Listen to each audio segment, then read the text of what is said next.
Hey guys, I'm John Setzler. Welcome back to the Kamado Joe cooking channel. Today we're going to fire up the classic and we're going to take one of Alton Brown's recipes for a shepherd's pie, put our own little twist on it, and get it going on the grill. So let's get started. The first thing I've done is lit a fire in the center of the firebox of my Kamado Joe Classic, and we're going to set up for indirect cooking. I'm going to place both halves of the heat deflector in the low position and both halves of the grill grate in the upper position, and I'm going to use the I command today to set the classic up to cook at 400 degrees Fahrenheit. I need about 1.5 pounds of cooked potato for this project, so I'm going to put these two russets on the grill here at 400 degrees for about an hour, and we're going to let them cook. Those potatoes have about 20 minutes or so to go, so I want to get started making the filling for this pie.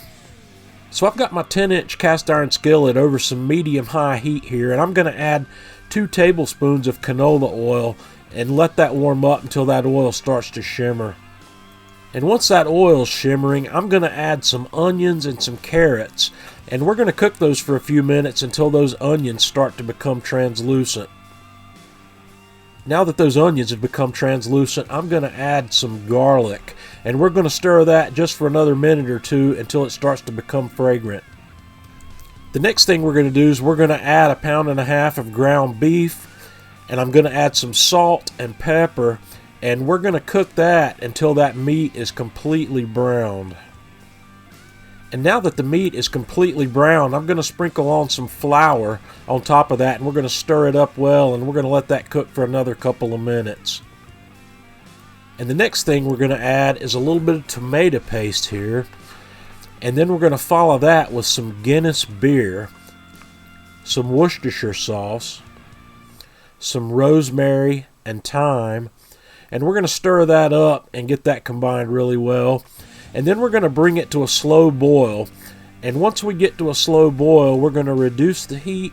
We're going to put a cover on it, and we're going to let that simmer slowly for 10 to 12 minutes until that sauce is starting to thicken up a little bit.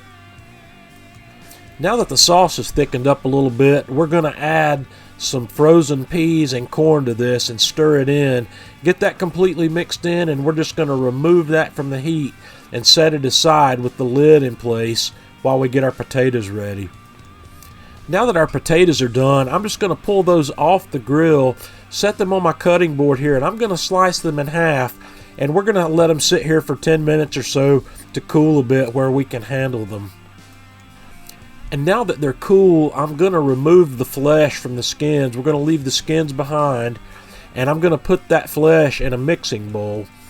And to that mixing bowl, I'm going to add 1/4 cup of half and half, and I'm going to add 4 tablespoons of softened butter, and then we're going to add some salt, some pepper, and some egg yolk to this, and I'm going to mash this and mix it up completely. Once I have the potatoes all mashed up, we're going to spread that across the top of our beef filling in this cast iron pan and get it evenly spread all the way across. And we're going to finish this up. We're going to put it back on the grill at 400 degrees for 15 to 20 minutes or so until these potatoes start to brown up across the top. And then we'll be back to pull it off. And after about 25 minutes or so here on the grill, these potatoes have started to brown across the top. So we're going to pull these off, set this on a cooling rack, and let this cool for about 15 minutes or so. And now this beautiful shepherd's pie is ready to serve. This is a beautiful, fantastic, hearty, cold weather meal or anytime meal. You're going to have to give this a try. Let us know what you think. Join us on Facebook, facebook.com/KamadoJoe. Follow us on Twitter @KamadoJoe. And until next time, this is John Setzler with the Kamado Joe Cooking Channel.